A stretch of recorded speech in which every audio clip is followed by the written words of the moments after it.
Aloha, Congressman Ed Case, just off the plane last night from the mainland back home for a few weeks, and I'm doing another session of my Cruising with Congressman Case, meaning that I get out and about with some of my fellow elected officials, and we're here with the great county council member from the District 4, Tommy Waters, and also the chair of our city council. Aloha, Tommy, good to be with you. Aloha, Congressman, thank you so much. I'm really looking forward to this today. So we're gonna drive out to the edge of both of our districts, which is Makapuu Point, and then we're gonna work back in, and we'll talk along the way about the district, about Chair Waters, and we're gonna stop along the way and check out some projects where either the feds are helping out or may help out. That was the worst job I ever did.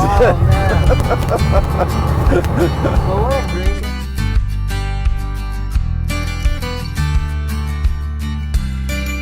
I'm Congressman Case. I represent this district here. Just where are you guys from?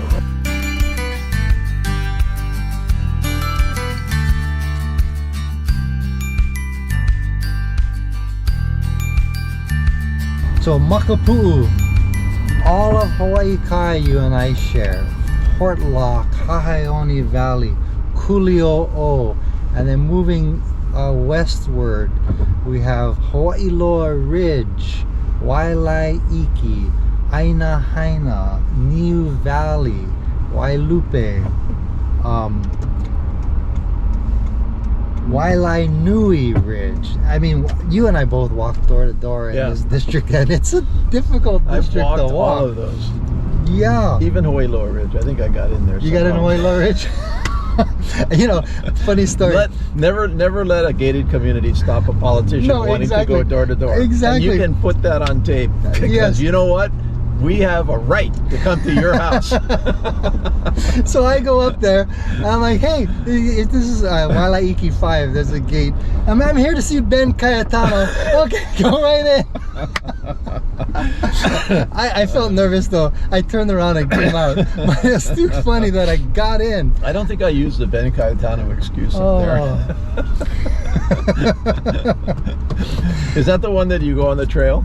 Yeah, that's the one you go on the trail. I'm going hiking, but not the kind of hiking that you thought. No, exactly. You know, I didn't think about it till later that exactly the Sierra Club fought for the right to go up and there. that still exists. You know, I saw that they tried to close it off the other day, and I went, no, you can't do that. But, can't do that. You gotta allow access. Yeah.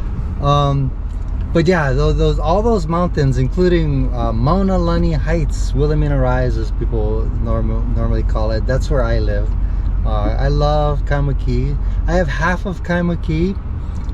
The dividing line is Sierra Drive coming down to Wailai Avenue. Wailai Avenue down to 8th Avenue. 8th Avenue cuts across all the way to kind of that cross street where Rainbow's Drive-In is. Yeah. So Rainbow's Drive-In down to Kapahulu Ave, cut down all the way to Alawai, and then head west. So I have half of Kapahulu, half of Kaimuki, all of Diamond Head, all of Kahala, all of Waikiki, all the way out to Ala Moana Beach Park, and everything Makai of Kapiolani to Pi'ikoi. So it's a pretty huge district. So you have bowls? I got bowls. You got bowls. The surf spot. But you don't have Panic. I don't have Point Panic. No. Okay. But when I need to get away from the hale, I'll go buy a plate lunch. Sometimes I'll drive all the way to Kalihi to Gulick Delicatessen, grab a plate lunch, sit at Point Panic and watch the waves and just dream about body surfing. Well, back in my salad days, Point Panic was my go-to. And I haven't actually been out there for a number of years. I guess I should do it just to see if I can still do it. I'll go with you. Let's do it. You know who the great body surfer of the Hawaiian politicians is? Who's that? Senator Schatz. Really? Yeah, he rips it up. So there you go, Brian. We gave you a plug right there. Yeah. He sneaks away to Panic every once in a while. Nice. Well, your office is in the federal building, right? My office is not in the federal building. I don't have to be in the federal building, and in all honesty, I don't want to have my office in the federal building. With apologies to the building, but to me, it's First of all, it's a little out of the way just in terms of people being able to come to my office. It's easier for them to come to my office, which is in downtown Honolulu in one of the office buildings. And then second, it just feels a little too imposing and too federal government. It's very sterile. Yeah. I'm not in there, but the rest of the delegation is in there. The last time I was in. So your district has about 100,000 people, right? Yep, just over 100,000 people. I have 750,000 people spread over about 7.5 council districts, to somewhere around 1 million people on this island. So we have 100,000 joint constituents. We're on Kalanianaole Highway right now. We're heading east. It's about 8:15 in the morning, and we have traffic. Yeah. So this is, and of course I've sine waved here 1 million times, so I've watched the traffic go by. I guess we're contraflowed right now, which is why this traffic is a little heavy on. Yeah. So one of the things I wanted to show you, it's called Vavamalu Beach. Vavamalu Beach. It's in between Sandy's and Makapuu. And it's this beautiful white sandy beach that over the years the sand has turned brown, black even, because all the kids with their off-roading vehicles go driving over it. So nobody used it because it was too dangerous. And of course there's monk seals out there as well. Turtles will come up there. But nobody goes there because it was dangerous, like I said. So, working with the Sierra Club, Reese Liggett, who we're going to meet in a few minutes, he had this idea. He said, hey Tommy, why don't we get these boulders from the DLNR land on the other side of the surf spot called Irma's. And he said, you know, Henry Kaiser, when he built Hawaii Kai, there's all these boulders. They just threw them all over there, right below the Makapuu Trail. He said, hey, let's create a barrier so the off-roading vehicles cannot drive onto the beach. And I thought, okay, that's a great idea. It took me 2 years to convince the Department of Parks and Recreation to do it. We talked to, I think it was Sam Lemo, from DLNR, right. and they said, yeah, you can have the big boulders. So it was free, no cost to taxpayers. We got these boulders put out there, and now you have this beautiful white sand beach for folks to enjoy. And I'm really proud of it, and I wanted to show it to you and meet Reese, the architect of this idea. Great. Reese Liggett, resident of Kaimuki, but this is my closest wild coast, and so I've been very interested in it for many years. And Tommy Waters came to my door. Your Councilmember Waters constituent 6 years ago. And he said, will you support me for city council? And I said, Tommy, will you help me get the cars off of Vavamalu Beach? Oh, really? Yes. True story. And he's at his door. Historically, this whole piece of land is called Vavamalu. You mean all the way from? In fact, if you go to Google Earth, you type in Vavamalu, and they call this entire piece of land Vavamalu. I see. Now, obviously, the city put a beach in, and called it Sandy Beach, popular name, and a park. So now they call this the Vavamalu Beach section of Sandy Park. This was all city park, but the city just wasn't looking after it until Tommy got on it, and the neighborhood board got on it. I came to Tommy with a really simple map early on. Check this out. This is classic. And Tommy took it around, and so here's Kaiwi Channel. I says, you just put a corral in here so that the only way out of it is to the highway. Thanks, Reese.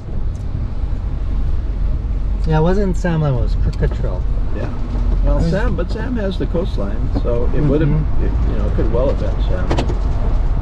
So I was just looking at your bio. So you were born September 27th. Correct. I born September 27th. I didn't know that. Yeah. Oh, wow. You share a birthday. Okay. You were elected to the Manoa Neighborhood Board in What? 1985, right? I was elected. You were to born the, in No, I 1985. was born in 65. But my first elected position, well, I was on the ASUH, Associated Students of the University of Hawaii, the student government. Mark Takai was the president. Sylvia Luke was the president. I served a couple terms under both of them. But I caught the bug. You remember Marion Kelly? I do. John John and Marion Kelly, surf riders. Yeah, right? I took a class from her, and she made us go down to the state capitol and follow a bill, any bill, and we had to write our term paper on that. And I caught the bug, and later, 1984 or 85, actually, I ran for the Kailua neighborhood board and got elected, representing the Maunawili area. Wait, this is 84, did you say? To Kailua? Yeah. well, maybe not 84. Maybe it was closer to 1987-ish. Right. Yeah. Well, I was just asking because that was when I was serving on the boards too. Right. I served on the Manoa neighborhood board 85 to 89. 85 to 89. Right. And then you ran for the state house when? Well, I ran in 86. Okay. I ran for the state house in 86 in Manoa against Ryan Tadaguchi, the incumbent representative. If there was ever a stronger candidate, I can't imagine it. Brian was born and raised in Manoa. He had attended Manoa Elementary, Stevenson Intermediate, and Roosevelt High School, University of Hawaii, UH Law School. He was his mother was, his father was. Their parents were these incredible community leaders who I got to know pretty well later on, and Brian as well. And I thought I was invincible, so I went out there and ran against Brian, and I walked to all of those. Manoa has the same thing you're talking about. It's got streets that you go up and down, single driveways, and you stand at the top of the street, the driveway where there's a mailbox, and every temptation in you is to just drop your brochure right at that mailbox. And then I always thought to myself, I don't think Brian's going to walk down this driveway. That's exactly right. So I walked down the driveway. So I can say, in all honesty, that I went to every single door in Manoa Valley that first campaign, 86, including all of the ones that probably weren't particularly legal. So we called it the slipper door. Like wherever there was a slippers, that's the door you leave your brochure, you knock on. That's exactly right. Yeah. So question, Brian ends up running for the Senate, and that's when you won the House seat, right? No, it wasn't quite that simple. This actually gets a little bit more interesting. So Brian beat me in that race by 36 votes. 36 votes. 36 votes. Oh, I know you've had a few close ones yourself. I think even closer than 36, if I recall correctly. 21 at one 21. point. Yeah. So we changed to a reservation system. Oh, I see. Because it was just getting really crazy. But we just also changed it so that local people don't have to make a reservation. They can just show up. I want to try to get it so local people, one day a month, open it up just for local people. Right here? Over there. Oh, nice. Hi, good to see you again. Aloha. Yeah. How are you? This is Anka Roberts. Hi, Anka. Yeah, let's go. I'll take some photos. And just so you know, I'm taped, I'm mic'd up, and I'm going to do it on a Olelo show. I call it Cruising with Congressman Case, and I go out with one of my colleagues, and we drive in the car and talk and visit things and compare notes about what we can help each other with. Karaoke, right? It is cloudy today, so you see it's overcast, so you don't quite see the clarity of the water, although it's starting to clear up a little bit. But when you don't have the clouds overhead, the clarity of the water, you actually see blue water. You don't see a chemical sunscreen haze. It is probably the most beautiful Hanauma Bay has been in generations. And that's due to its closure due to COVID last year. And hopefully by restricting the number of people that are coming in post-COVID and using a reservation system, we'll be able to help maintain this quality in the marine environment post-COVID. The reservation system was there to kind of stagger people due to social distancing requirements with COVID, and also to kind of help keep the volume improve- down. I'm sorry, right. And, well, to improve the visitor experience. So instead of having 2,000 people in line, you have that 2,000 people, hopefully not that Yeah. many, but staggered so that when they come in, they have a much better experience on the beach. And Yeah. that's what a lot of the visitors are saying, you know, when they would Plus, come they here. have to watch a video. So if you're Yes. waiting in line to watch the video, no sense. Right? Just come in at your Right. designated time. Right, and that video is very important because it talks about reef etiquette and about what makes the nature preserve and the Marine Life Conservation District special and different than any other nearshore marine environment in Hawaii, and the need for conservation. So I got to tell and you, ocean safety. I got to tell you a story that hopefully I think you'll appreciate. So of course, the Friends were instrumental in the first in the nation state law as to the use of sunscreens. Yes. And trying to eliminate the use of the more damaging sunscreens that have done empirically have done a lot of damage here at Hanauma Bay, because it's probably the highest concentration of sunscreens in the water in the entire state of Hawaii, if not the world. I mean, you got all these tourists coming in with their sunscreen in a very small bay. Beautiful marine life, which is preserved, but significant impacts on them. Last week we introduced a federal version of that in Congress. Oh, terrific. Bipartisan, bicameral. No kidding. Senate, Oh my gosh, Senate Congressman. and House, Republican and Democrat. And it's to ban the use in... It's to restrict the use of some sunscreens along the lines. I don't think it quite goes as far as Not all chemical sunscreens, that oxybenzone and octinoxide. but it's definitely patterned after the Hawaii law. So that started with you. Yeah. So that's a good story. And I remember talking to you about Yes, this sir. 2.5 years ago when I first got reelected, and I came down and talked with the Friends, and you told me about this. So we did go out and work on it. I just want you to know. Awesome. That's exciting. So we're going to try to get that. We also have other bills that are not sunscreen specific, but they are designed to significantly improve our coral laws. Yes. Coral research, coral preservation. And I've found friends in Congress in the strangest places. Like, for example, Senator Rubio from Florida is one of the co-sponsors of these bills. Now, he and I don't see eye to eye politically on a lot of stuff, but he cares about his Florida corals. So, hey, I'm going to work with him if I can, right? Conservation is bipartisan. And I stopped in Utah on my way home from DC for a few days on a very, very interesting program, which is a Congressional exchange program where essentially you pair with a member of the other party and you go spend time in their districts with their people, trying to understand their perspective, and then they come and do the same thing in yours. And the idea is to nurture cross-partisan, and find areas of common interest. So I went with Representative Chris Stewart, who represents kind of the southwestern corner of Utah. Now, Chris and I, he's very conservative, and I'm not. We probably vote on the other side of most major issues 90% of the time. But I spent time with him.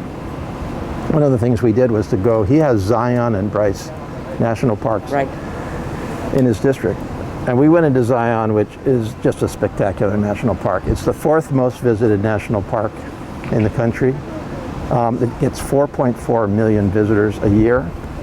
And they are at capacity, almost at capacity, and they are agonizing over whether to institute a reservation system, even a lottery system for entrance into the park, especially in the most busy times. And I'm sitting there going, what are you agonizing over? Do it already. It's really the only real way to have a sustainable enjoyment of our parks. And of course that started, in some of our Hawaii, and I think that's where we're going to have to go with all of our parks. And then Chair Waters, of course, is also talking about there has to be a time when us locals can actually enjoy this, because I think we're at the tipping point in terms of our acceptance of tourism. And if somehow we don't get to enjoy Hawaii ourselves, then we're going to take it out on the tourists, because you get impacted. The tour helicopters don't stay out to see when they come over here. They cut right over Right. East Honolulu. They go over Kalama Valley. They go over Hawaii Kai. They, if they can, they go over, you know, Kamiki and yeah. I think you and your office put together a meeting with the FAA. Yeah. And we learned that they can leave the airport. They have to stay outside off of land up until Diamond Head. Once they hit Diamond Head, they can turn inland. So it's super bad. Yeah. And anything east of Diamond Head is free range, free game for them. to just Open come over. season. Open season, and it's just terrible. It's terrible, actually. Well, I would like to add to both of you, your offices have been so accessible. And yours not only here on Oahu, but in DC. Good. And Tommy Waters, your office and your personnel coming to our neighborhood board meetings, and you know, Gavin's a text message away. We really appreciate knowing that thank we can you. voice our concerns to decision makers who actually listen to us and are willing to try doing something about it. I'm so excited about it, Congressional. Yeah, I know. Bill? We'll send you the So- information. We just introduced it last week. Tell us a little bit. How's the visitation now versus say 3-4 months ago? Actually, it's increased. What we're trying to do is, because of the pandemic, we're trying to regulate the amount of people and maintain physical distancing. So what we've done is we've created time slots, staggered time slots, and within the time slots we restrict 40 people at a time to be in the theater. And once they enter the theater, and then they go down to the beach. Right now we have a pilot program for Kama'ainas. It's supposed to end on August 8th, and what it is they don't need a reservation or a showtime ticket, and so they meet us at the front, and then we send them in after we process the reservations or showtime tickets, and then we brief them and then walk them down. Yeah. And how's that one going? That's been very popular and positive. Yeah. Yeah. So, I think we were just talking about it. It's important for us local folks to be able to enjoy this too. Yeah. It's not just for the tourists. it is. It's just we would prefer to have them watch the educational video, because right now it's just a brief. Yeah. So I see. yeah, but yeah, it's a good thing. Well, as we've seen with COVID-19, we're not immune from making mistakes here ourselves. So we can't blame that on the visitors, actually. It's us that's doing the damage right now. Yeah. Aloha. How are y'all doing? Good thing. I'm Congressman Case. I represent this district here. Just where are you guys from? South Bend, Indiana. South Indiana. Oh, wow. So you've been waiting to come here for quite a while? Yeah. How do you like this reservation system? It was a little stressful. Today's our last day here. And so we were able to get in. We leave at 5 o'clock this afternoon. So, yeah.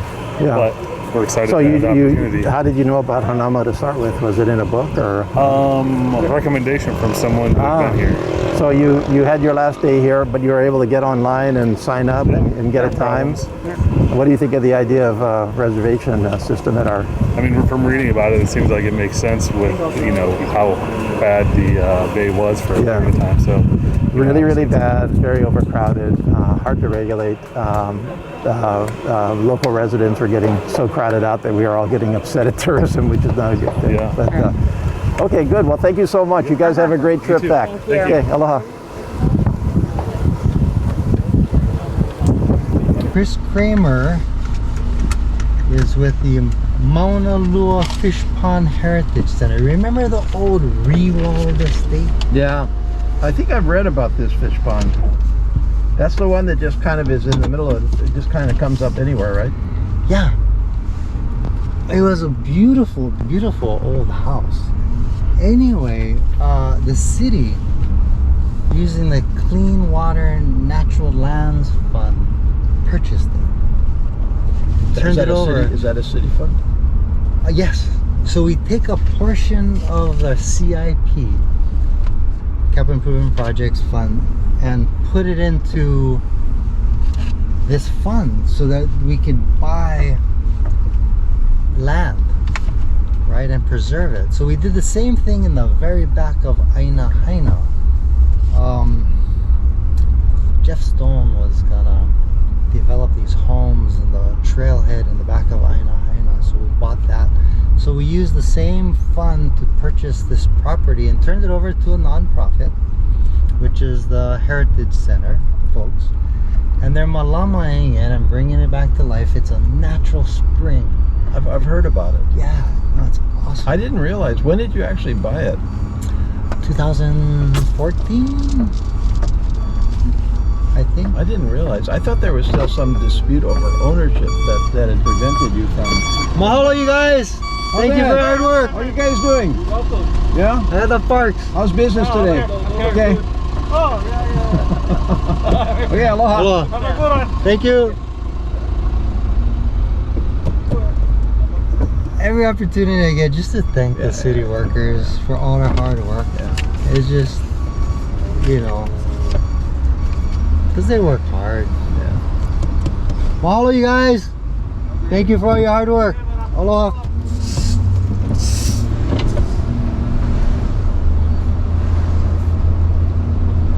Like you, I haven't been down there since the 70s. Really? Yeah. I don't know. You know, I mean, we all get busy, but Hanauma is one of those places that you almost feel like, you know, it got abandoned to the tourists, and you're not welcome there anymore. Mm-hmm. And we can't feel that way anymore. Especially as we've seen the tourism numbers coming back after COVID. I mean, COVID-19, of course, you know, terrible pandemic, devastation, especially to the tourism industry, and hundreds of thousands of folks in just difficult situations. But one thing that happened was people got to experience Hawaii without tourists, and I think we all thought to ourselves, well, this is pretty nice. Of course, the dilemma is you need tourism for a lot of us to be here to start with, so that's always been the double-edged sword. But you know, I just can't I can't see going, you know, way over 10 million visitors a year. I think we are on track now.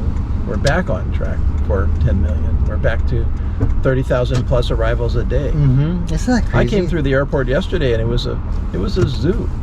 It was a total zoo. By the way, there's something to mention to you along those lines, which I witnessed firsthand. And you know, the city operates that COVID-19 test in the airport. In the airport, yeah. City operates it and pays for it. Yeah. Using CARES Act money. Using federal funding, which has been really good. Thank you. And it's been especially as we've seen the uptick in infections. It's important for us all to get tested whenever we think we should get tested, and the city has made that available for free for now. And I've done it myself there a couple of times. I have too. When the first lady came to visit, they required us to get a negative test within 24 hours. And you know what? I went there, super convenient, and I got my test results within about 5 hours.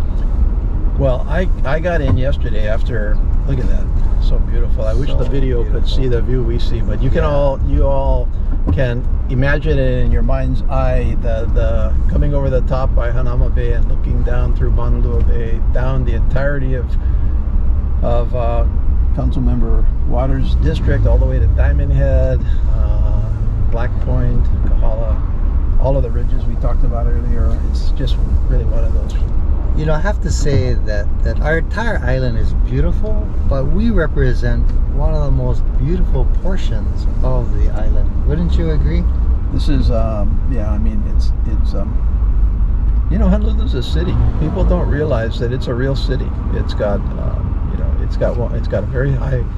The part of Utah I was in the last couple of days, their density is 18 people per square mile. 18 people per square mile. In Honolulu, we're at almost 4,000 a square mile.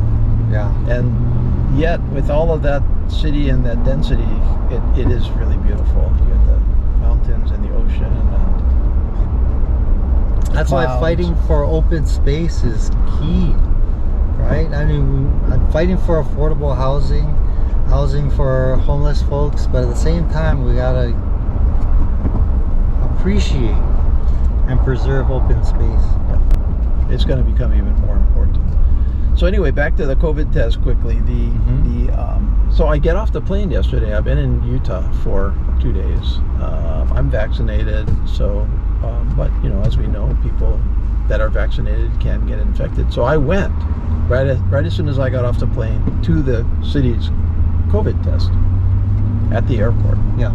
Long line. Really? Totally long line. Like out to the baggage, out to the passenger pickup. That's good to know. I had heard that we had cut staffing of that. We need to bump that back up.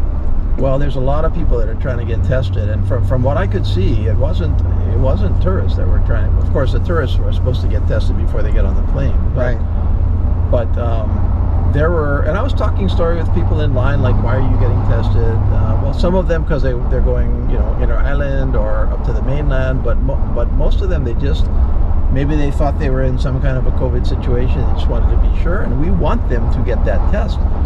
So I'm sitting there, and there's this parking lot right outside, and that's where the buses get loaded, and you know, it's dedicated to airport purposes, and everybody's in line. Everybody was parking in that parking lot, and people were being really polite. You know, you wait for your parking space, you park, you come in, you get your test. It probably takes about half an hour because of the line, 45 minutes. And the only alternatives are to go to the parking structure, which is a long way away, or outside the airport. All of a sudden, you know, a law enforcement officer came in and, you know, said, "Hey, clear out. This is not for, you know, for you to park during COVID testing. This is only for airport use. I'm going to start ticketing people." And he did. He started ticketing people, and so people were kind of flipping out of the line. And I just thought, you know what? That's not the way to do this, you know, and I actually called it to my office and said, hey, call the State Department of Transportation airports and say, we want people to be able to park easily to get tested, so don't enforce that right now. Anyway, I mentioned it to you because your program there is a critical program, and it's there's a little bit of, you know, I guess the airports are trying to preserve it for the vendors that use it. It wasn't being used. I said to my wife, I said, hey, you know what? The tourists can get picked up somewhere else right now. We need this parking lot to get ourselves tested. Yes, thank you so much. I know exactly what you're talking about. Hi, how are you? Good, how are you? It's been a long time. Aloha. Yeah, good to see you. Ed Case. Yeah, nice to meet you. Same here. My dad is Butch, Korea. Oh, I see. Said to say hi. Oh, good. How's he doing? He's good. He's Yeah. good. Tell us what's happening here. So we talked on the phone, so, I have a little bit of a background, but well, we can come and take a look. Okay. Actually, and this is Kanewai Spring, and this is the hopes and dreams of our community. This is our freshwater source. This is an ancient Kunawai that feeds the ancient fish pond here, and you know, this is really special for our community that we're able to, you know, for the first time have access and raise the funding to bring our community back and have that connection again. It's been lost to our community for generations. So where was the actual fish pond? Was it inside the? Is a lagoon? Is the drive where the wall was, or? Actually, we'll go and see it in a few minutes. But there's a makaha and it flows out to right to the fish pond. So is this the spring itself here then? Yeah, this is the source of fresh water. Right. Source of life. Right. If you look in it, you can see there's a lava tube. You kind of see a circular. Cleaning this out because when we got it 10 years ago, Chris, we started. 2010. Yeah. Started. It was all overgrown. There was stagnant water flow, and then we cleaned it, helped to bring the water flow back, in conjunction with some the city's repiping of the sewage pipes, because there was fresh water going into the sewage pipes. Right. So the city fixed that, and then has helped to increase the water flow and increase the water quality in the fish pond and the lagoon and throughout the bay. So. What kind of fish? Chris, what kind of fish do we have in here? We have all your mullet, hole, those are the ones with the forked tail. prawns, obu. Can I touch it or? You're welcome to feel I don't want to do anything. visual nibble on your. I don't want to do anything inappropriate here. No. Culturally inappropriate. A little bit brackish, yeah?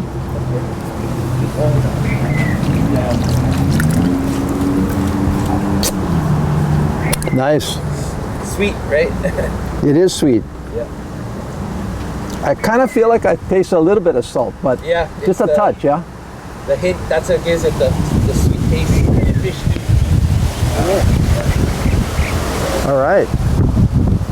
Well, that's beautiful. Congratulations on that. Yeah. So that was all overgrown. Oh, this whole entire, almost an acre was, you couldn't even walk through here. And, so this is where, on the other side is the wildlife sanctuary, Paiko. There's another Makaha fish gate. Right over there. Yeah, so we got a grant with the Fish and Wildlife to connect the 36-acre wildlife sanctuary and connect it to the source. And because the fish don't read TMK boundaries. I mean, we need to connect these habitats. So that's a big, see right there? Yeah. That's the kaku feeding. Nice. Oh, Right really? under the mangrove. Yeah. You got a kaku inside here. Right below the mangrove. You see I didn't know they came in. Oh, there it is, right there. Yeah. Hey, bud. He just ate a fish. Look at him. Look at that. These are some of the resources. Ogo, Wow. loaded with, big giant crab. So you can see a lot of resources in here. We can Wow. What kind of crab is that? see. This is a Samoan? 7-Eleven. Usually you see that in the ocean. But you can see the shell is really. Is that? Usually the That's Samoan not like- crab is in here. Yeah, that's what I was about to ask. That's not a Samoan crab, yeah? No. 7-Eleven. This is really good to eat. So we have these we can harvest, and these are all rare species. You found that all in here? These are all artifacts from this area. You got ads, yeah? Yeah. This was returned. This was in a Punahou classroom. Mrs. Totori and her students and the archives at Punahou returned it. So. Huh. How did they know they know it came from here? It came from here, so they gave us the story. What is it? This is for probably herbs. You can feel where the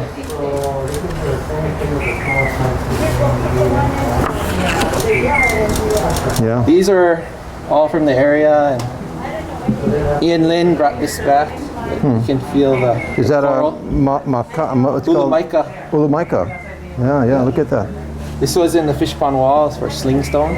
Really? Look at that. Yeah. That's not natural, is it? I mean, they must Oh, have. no, They chipped away at it. Yeah, this is But it's to, an oval, not round. I wonder why. that's Maybe it was to easier to. it goes right hold through the it. air. It's Wow, we've been out for a couple of hours, 3 stops, and we're not even 1/3 of the way into your district yet. That's right. We're only at Hawaii Lower Ridge. That's right. Hawaii Lower Ridge just to the right. The problem over here with guys hitting golf balls into the water, those homeless folks hitting golf balls into the water as the surfers were paddling out. You mean from the park? Yeah. They just stood on the shore and hit Just golf stood on the balls? shore and hit golf balls. Keone Downing called me up, the famous surfer family. Tommy, you gotta help us. So part of what we did is end up cutting back the mangrove. There were people living in there. And then trying to provide services for folks so that they don't have to live on the beach. Although I have to say that it's a beautiful area there. They probably preferred living on the beach. Just like Diamond Head, there were about 350 people living in the bushes on the slopes of Diamond Head. And that's a challenge that we're facing. All government on all levels, I think. Trying to work Councilmember together. Elefante had the same problem on the shores of Pearl Is on that the right? mangrove along Pearl Harbor. Yes. That And he walking trail. Exactly. So next we're going to the Wailupe Stream. We did a lot of work on Wailupe Stream as a result of that huge flood. And Memo Rego, who's been here for decades, if not half a century, is going to meet us and talk to us about what's going on Wailupe Stream. Yeah, this is a project that we've been working with the community on for quite a while, and it's been a little frustrating to try to get the federal government focused on this particular issue. So Army Corps of Engineers, right? I mean, working with your office actually was very, very helpful in getting the Army Corps to the table. Right. Because we in order to go into these streams, we need a permit by the Army Corps. And the city, in many respects, has dropped the ball and did not apply for a permit. They're good for 5 years. So this stream went unmaintained for 5 years. And you know, I worked with your office. We got the Army Corps here and Jackie Conant, and boom, we got the permit, and we're able to get access to the stream, which is great. So thank you very, very much for that. So is it being maintained then? That's a city maintaining the stream. Correct. Right. Correct. But we were able to get some emergency funding. I think FEMA might have actually come in and helped out as well. Yeah. There was some FEMA money from the time of the flood, the recovery from the flood. See that house way up on the hill there? Yeah. I've been there. I remember being up in that house. I bet the view is You got incredible. a really spectacular view back to Portlock. They can actually look out that way. My grandmother and grandfather used to live on Paniolo Drive right up here. And I was walking door to door, and the neighbor says, "Hey, Mr. Waters, does that house look familiar?" And I'm looking, and I'm like, "Oh my God, that's where my grandparents lived." They ended up dying in that house. William and Ida Waters. Wow. Yeah. So a lot of people think that you get into Aina and it's flat all the way to the back, and then you come in here and you look up at these hills. I remember hiking a few of these hills for sure. They'll work you out. You may recall there's a landslide over here on Ahu Vale and Haindiuka, and the city had to condemn a bunch of these homes. And you can see some of them still, they're teeter-tottering. We had that in Manoa when I was living in Manoa. Right. We had the Woolsey Drive. Woolsey Drive. I lived on Woolsey. By the way, first time I met you, this was later on, you were running, I'm not sure which one of the races. You came through my door. Oh, really? Yeah. And we had a really good conversation.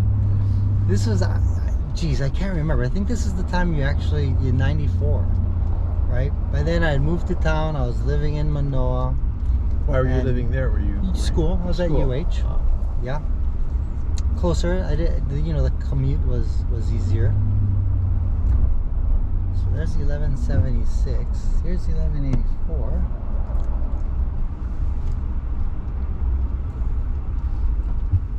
Here we are. But yeah, you came through my house, and you won that year. Hopefully, and that was good luck for you. What street was that? I lived on Parker Place. Oh, Parker Place. Yeah. Beautiful, beautiful street. Yeah, At that's the a beautiful. very end, there's the school, Mid-Pac. Yeah. I live right there. Oh, Parker Place. I know that. Yeah. Yeah. I remember that. Yeah, Parker Place. That's a very nice little street. Oh, beautiful. You know, to this day, I pretty much remember almost every street in Manoa, even though it's been 20 years since I lived in Manoa or represented it, almost 20 years. So. Oh, you probably walked it door to door numerous times. Well, 7 times. 7. That's awesome. That's awesome. You know, that's what it takes to get to know your community. That's to me the best part is walking door to door, because you get to see what people are thinking, what people need, what's important to them, and that's what we're doing here right now. We're gonna meet Memo Rego, and she's gonna tell us what's going on with Wailupe Stream. So okay.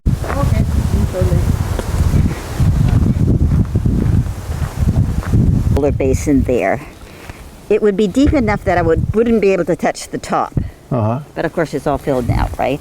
And this is actually how it's supposed to look. And another thing, on January 26th or 25th, when we had that 6 inches of rain, I came over here and it had already breached. The water had, you couldn't even see the wall. It had already gone over. It had come over here because the boulders that are there are supposed to be on this side over here.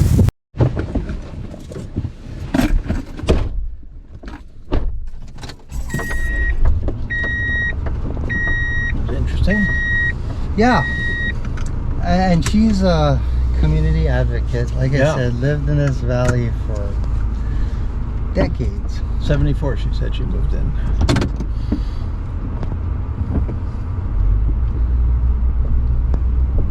Gonna go a long way, show you up here. Yeah, I'll get to the very back of the valley. Yeah. There's another street, Ahu Valley, one up that goes even further back, but that's for another day. And are there old style properties that are way back there that people, you know, live in the old houses from, you know, pre-development times, or? No. It's just all state watershed land. All state watershed land, and there's a lot of mana back here, and that's why the community got so upset when Jeff Stone wanted to build houses back here. Yeah. Because they have these rocks that have face formations all over the place, everywhere, and it's super cool. Can we just stop and say hi to these folks? Yeah, sure. Do you know them? We don't get out of the car, no. Just wanna say hi.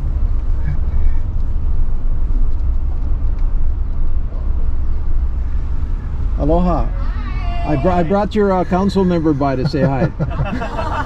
I'm Congressman Case, your congressman. So you got your congressman and your council member. How's everything going? Nice to meet you. You too. Do you live here, or? Yeah. Oh, right over here. How long you lived here? A year. Ah. Yeah, we just moved here. Oh, I see. Nice. We're checking out the stream to see what we can do to, you know, make sure it doesn't flood like that again. So great. we're just I'm just back from DC, and you know, checking out my district to see what I can do. Oh, nice. Awesome. Thank you. Yeah. Well, have a good day, guys. Okay. Aloha. Aloha. Bye-bye.